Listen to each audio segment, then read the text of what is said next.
Okay. What's up, YouTube? I'm Lo, And I'm Emma. and you've reached Book Book Girls on Girls the on the Internet! Internet.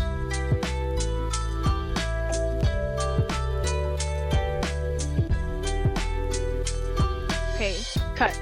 Um, we are talking about Yellowface by R.F. Kuang. Um, Very well accomplished author. I think this is Have you her. read her other No, books? no, but I will. Actually, the Puppy War So I read The trilogy. Poppy War. Oh, okay. It's coming out as a collector packet, paperback packet on November 7th. So I'm pretty excited. I might buy it, I might not. I'll decide. It's Hmm. not cheap. Um Anyways, so this book came out this year, and unlike her other work, it's more literary fiction and not so much as fantasy slash historical fiction. Um, Completely, yeah. yeah. And obviously and it's a standalone novel that we know. Before I ask you what you think, just quick synopsis. The book is about an author. Her name is June Hayward, and she's not very successful. But she's friends with a well.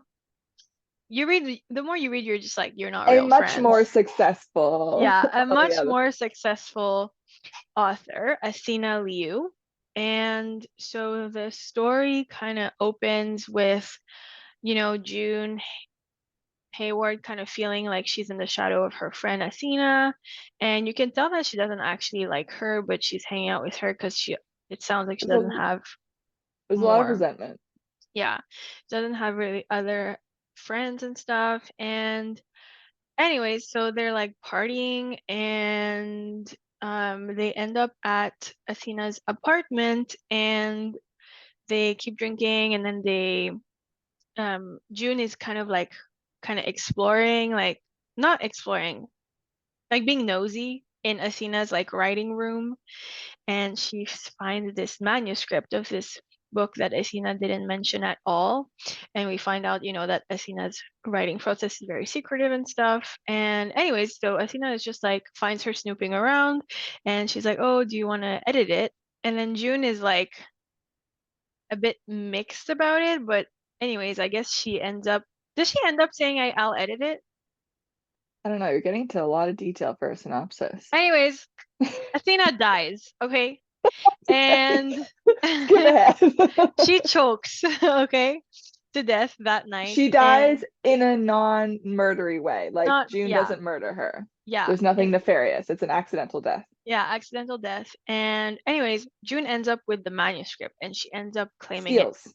steals, yeah, the manuscript, and she claims it as her own. So the book really very much opens with this situation, and it unfolds with June managing this theft and this lie that she's created.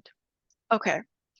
So now we will spoil it, but we'll get into what we thought. So Emma, giving you the honor. I keep yawning. Oh. It's okay, it's late where you are. I liked it.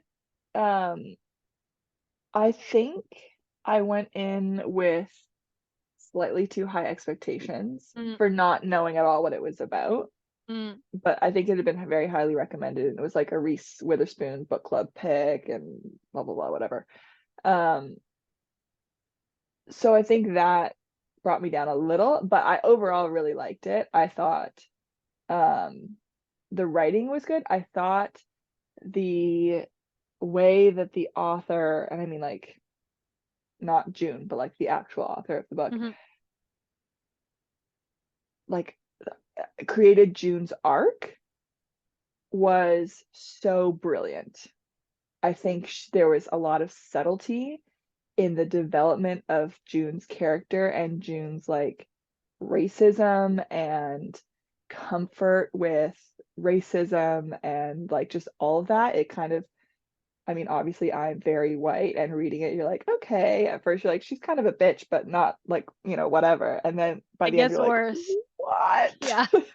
And I thought that that was very, very well um done by the author. Like it wasn't like clumsy. It was very smooth and Yeah. subtle in a really enjoyable way to read.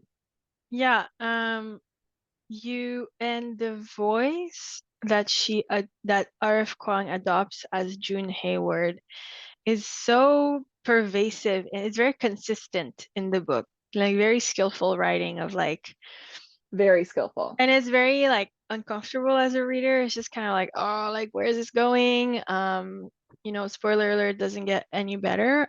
What I found also very skillful in R.F. Kuang's writing in this book is she still maintains the theme of her body of work of shedding light on Chinese history. Because I was reading and I was like, damn, like I have to Google about this World War I labor movement at this point because it's the foundation of the manuscript that Asina writes in the book, and I thought that was so clever. It's not so like on the nose, and Yeah. it's part of the larger story, but it's still But it shedding still light on grabs the you and it yeah makes you be like, I want to learn more about that. Yeah. yeah. So it was really good in that regard. But I think my main um like sometimes it did feel like Kuang really wanted to hit these talking points about the publishing industry. Um, like there are some parts where it's just kind of like, okay, you're trying to make a point. Like, I understand. Like Twitter beef was a big one. That was like recurringly part of Yeah. the part of the book. And like the pressure of like maintaining an online persona and an online identity and so on and so forth. But with that said, this book did, I think, what like I haven't really seen like such a commentary about Me neither. modern publishing industry because you think about, I don't know if you read Zakiya Harris, she wrote The Other Black Girl. It also takes place at a big publishing house, but the commentary is can be applicable to any white working place. It's not just publishing. Yes, the commentary is applicable to publishing, of like not supporting, non-white authors or like not taking sensitivity reader feedback seriously or stuff like that. Um, but yes, it was great. And I loved also actually the integration of like sensitivity reads in the book and how I guess it's a point of contention in some literary spaces. Okay, Um, pause there because I do want to talk about that. But when we were talking about other books okay, that go comment ahead. on publishing, I was like, I Yeah. thought of one and I want to Okay. throw it in. In the Land of Men by I think Adrian Miller. Okay. Um, I will. and that's more of a commentary, like male versus female. She had a close relationship with David Foster Wallace, Okay. who is a fairly problematic person, Okay. or was. Um, but that's the only other one I could think of that's like, I mean, but that one's nonfiction, so Yeah. I mean, it's not, still, yeah, yeah. still. But The one thing back she didn't talk to, about, yeah, yeah, but yeah, when you we it's interesting, authors commenting on their industry. It's a little bit like as if a filmmaker made a movie about, the horrors of being an actor. But um, she didn't mention something she didn't touch on is mergers, which is a really hot topic in publishing right now. okay. Um, Not to say like, oh, you missed that, but it's interesting that she didn't touch on that. What was what was I saying? Uh, Sensitivity oh, reads. sensitivity readers. Um, I thought, well, I guess we're gonna spoil it now. But I We thought the already end, committed to spoilers. yeah, thought the ending was so interesting. Um, so basically, as June is like working on her manuscript, um, who's actually written by Athena, but her publisher doesn't know that. They're like, someone of the staff who's also happens to be Asian, um, East Asian, is like, oh, there should be a sensitivity read. But June is very defensive about the work. Well, A, she didn't write it. So she just, I guess, wants to trust Athena's writing about um, the Even Chinese. though she makes some pretty dramatic She, choice changes yeah, to and the she original actually manuscript. inflated some of the white characters in the Yeah. manuscript. Um, and anyway, so she refuses a sensitivity read, and her publisher sides with her instead of their staff, Candice Lee, who ends up seeking revenge, sort of, yeah, on June, and Okay, she's basically, kind of blackballed from the industry because of yeah, that. And yes, then, yeah, she seeks revenge yes, and then she on seeks June. revenge on June by pretending to be Athena's ghost on the internet and basically trapping June at some place that only Athena would know about somehow, and they get in a physical fight. And then the ending is basically Candice Lee releasing a tell-all memoir or a book about basically being um, basically that relates her experience working with June Hayward and being blackmailed by the industry, and it ends up with June being like, well, no, like now it's my story, and she basically wanting to write a rebuttal and publish it. So it becomes, I guess, the open-ended ending is that it becomes this positive feedback loop of like who's right, and like the whole drama of like June Hayward was yellow facing, but no, like I was Athena's friend, and it kind of ends there.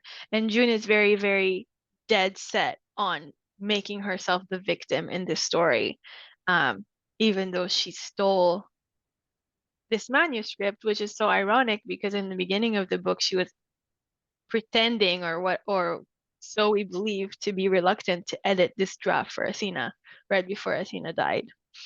Um, Yeah, and there's layers to it, right? Like it's not just stealing the manuscript, although it's a pretty big thing, but mhm, also like she changes the name by which she's yes, publishing under. She goes yeah, by her middle name, Song. So it sounds vaguely Asian, but she's categorically not Asian. yeah, I thought the part to two things that I want to add. mhm, One, a part that really stuck with me was when she went to that event, where the like she took the train and then the woman picked her up and was like, "Oh, do you speak any Mandarin?" And she was like, "Oh, no," basically like I'm white. And then that the woman's whole demeanor obviously changed, and like mhm, even though everyone else at the event still kind of enjoyed June being there, that was such a like awareness for June and for the reader.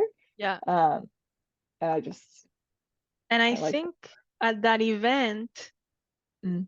was it a veteran? No, someone approaches her at the event, and There she was a starts, veteran there, but it yeah, wasn't a veteran event. Yeah. okay, yeah. So there, someone basically approaches her and says they feel so represented in the work and stuff like that, and the guilt eats at her, and she basically just runs away She from the flees. event. Yeah, she flees.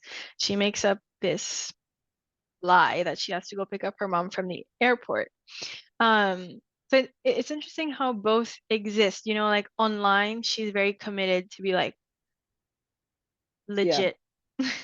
Like I'm Juniper Song, like, and she starts donating to all these like AAPI heritage funds and stuff like that. But in real life, like she can barely hold. She can. Well, she's She obviously can't. like a deeply, deeply insecure person. Yeah, she becomes a con artist basically at the Because end. also, like, look at her relationship with her family. Like, her whole Yeah, life, even after she's had the success, her family does not think she's like should be a writer. They're like, oh my God, this is such a hobby. Can you just get a real job? And she's yeah, obviously heard that for years and years and has a huge, massive chip on her shoulder. yeah, yeah. There was so much to unpack from this book. Um, For me, one thing that stuck to, I'm just gonna keep interrupting you. Obviously, that's the no, theme go of ahead. today's Yeah. recording. Um, it just kept going. I didn't know where it was going to end. Yeah, Every time I was like, oh, it'll stop when she gets found out. It keeps going, oh, it'll stop when, yeah. I thought she was gonna successfully be canceled, but I think that's the whole satirical thing, yeah, satirical element of the book is like, no, like yeah, ultimately what the publishers want is like they don't actually care what happened. You know, the publishers don't actually care about her integrity as an author so long as they can sell books.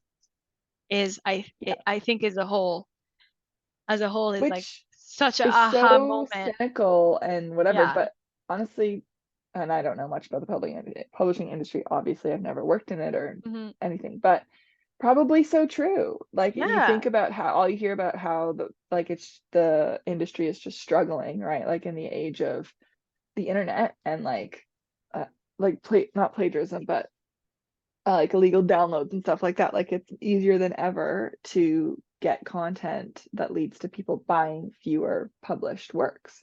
Yeah. So yeah, And so there's you a bottom line at the end of the day. yeah, and you think about, you know, people who I mean, we could talk about it, but when Mike Pence got a book deal, I was like, okay, like you could dish out that money at someone else. You know what I mean? And you already know it was a sweet book deal. It was not like Yeah. it was But you not also one know it's gonna sell a freaking bazillion exactly. copies. And like Like, the why does the publisher care? Like they don't care. yeah, yeah, Um so yeah, it's very interesting. And I'm sure hopefully like there are more books that talk about um she mentioned it a little bit because I think June June's editor wanted to push her in like a certain direction of like writing a specific style. And when she submitted the manuscript of historical fiction that Athena had done, the editor was like, "Oh, okay, like you know, this is not your style." And I wonder if there's something to be said about editors pushing authors into genres that they're not necessarily artistically inclined to write, but because it sells, then right, they have to like hash out some kind of creativity for that genres. Like romanticy is huge right now. Um, you know, it's yeah, I wonder if other authors who may have struggled and otherwise, I don't know, literary fiction, something that's not doesn't have as much like glitz and glam surrounding it, consider like, oh well, maybe I should yeah, just write romanticy because it's hot right now.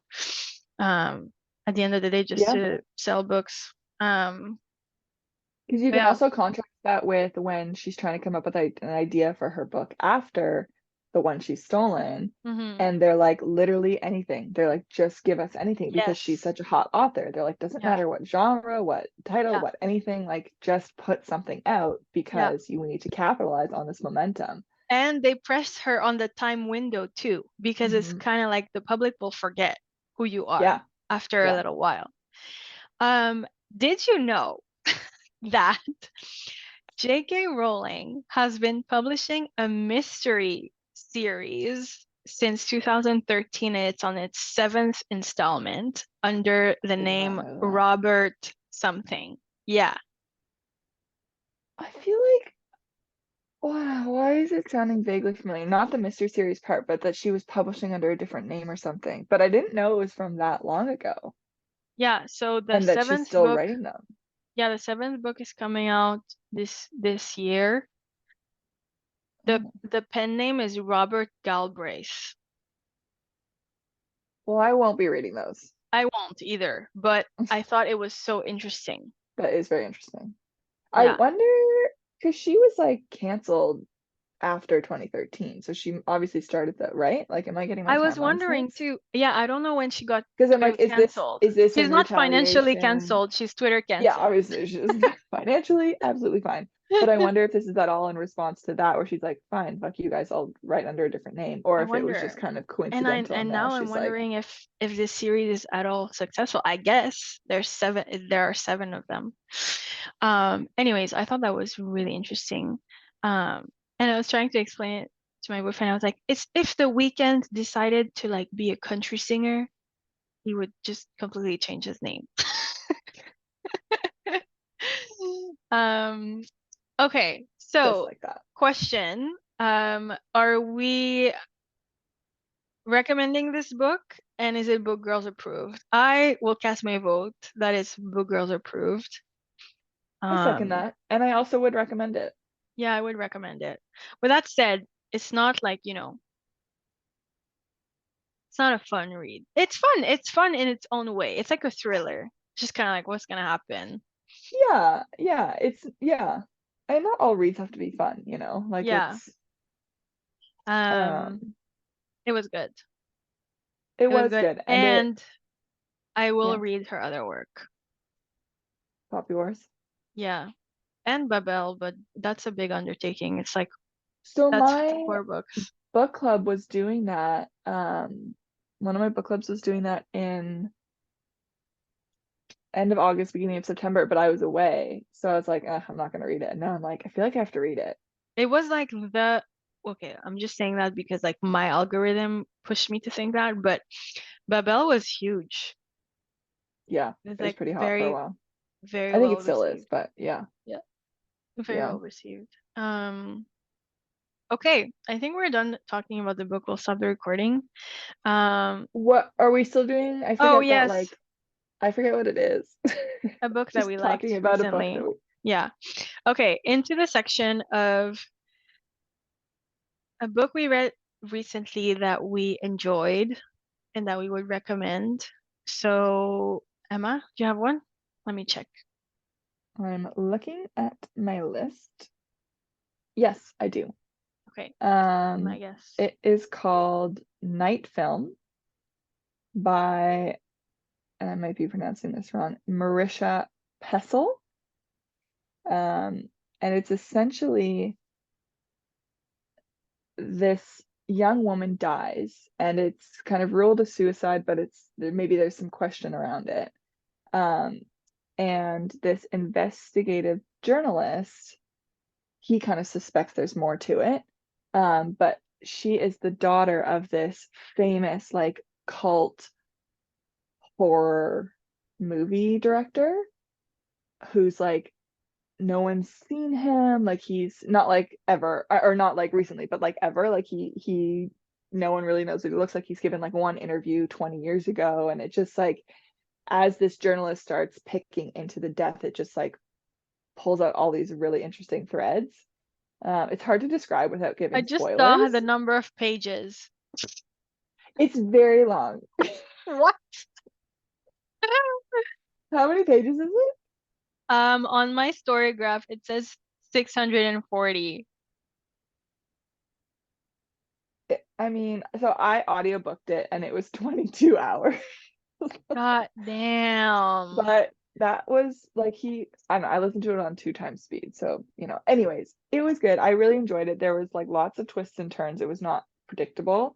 I mean, parts Oh, of it were, but a lot of it wasn't. And it was well written. So I enjoyed it. okay. I'm gonna pick the low-hanging fruit. I finished Fourth Wing yesterday. It was just right. It was like romanticy, like the right amount of romance, the right amount of world building and plot. And I really like that. Romanticy sometimes is just kind of like I don't want it to rely so much on the romance, but it's fun, and makes it exciting. Yeah. Um, anyways, I finished Fourth Wing yesterday. I pre-ordered Iron Flame. I can't wait, and I saw that Iron Flame has about 100 pages more than Fourth Wing, so I'm very excited. Anyways, what is it about? It's a really hot series right now. It's called the Empyrean series by Rebecca Yarros, who actually had written, I think, 3 books before that, but this seems to be her I have read breakthrough. some. Oh, well, there you go. And we follow the heroine, heroine, anyways, the main Heroine, character, yeah. Violet, who is a frail book bookish A nerdish. classic fantasy, like Yeah, you know, she's not popular. She spent her whole life training as a scribe, and until her mom pulls the rug from under her feet after her dad's tragic death and be like, nope, actually, you're gonna go to train as a dragon rider, which is a process, like a training filled with ambushes Very and, deadly yeah, process. and a very high risk of death, especially as a fragile, bookish girl that she is. So we follow along as she is trying to survive, and obviously um, hope trying to eventually bond with a dragon. Um, and you just keep reading and you keep It's a reading good and you keep one. reading. Excellent world building if you're into escapism that way. And yeah, it was just, and I liked the friendships and stuff was really good. So I can't wait to see where Iron Flame takes us. That was good. It's a 7 book arc. It's a She's seven scoping book out. arc. That's what she's scoping out for the series. So just brace yourself. Damn, anything could. I really thought it was gonna be a trilogy. Yeah, it's not. But I'm hopeful because the first one came out in like May and this one's coming out in November that Yeah, she she just must keeps have. churning them out. Yeah, or she's been working on this for a long time. Honestly, fantasy writers are very impressive because obviously, like, I'm sure the editors are like working hard to make sure there's no loose ends, but Of course, but the imagination that's yeah, required to like build all of that from literal scratch. yeah, it's not. It's And you impressive. know, like, I could there's been never. Dragon Tales, but it's not that it's not. It doesn't feel recycled. Um, Yeah, especially also because we are in the age of women being the main characters. So here for it. yeah, you know, Men have had their time and it's honestly, fucking over. it's over. So yeah, it was really good. Okay, so those are our recommendations aside from the books we've read together. Well, Emma read Fourth Wing. I read it because she told me it was good. Otherwise, don't trust book talk, okay? Book talk is hit or miss. It really, really is. um Okay, so if you liked our video, Please please subscribe. subscribe.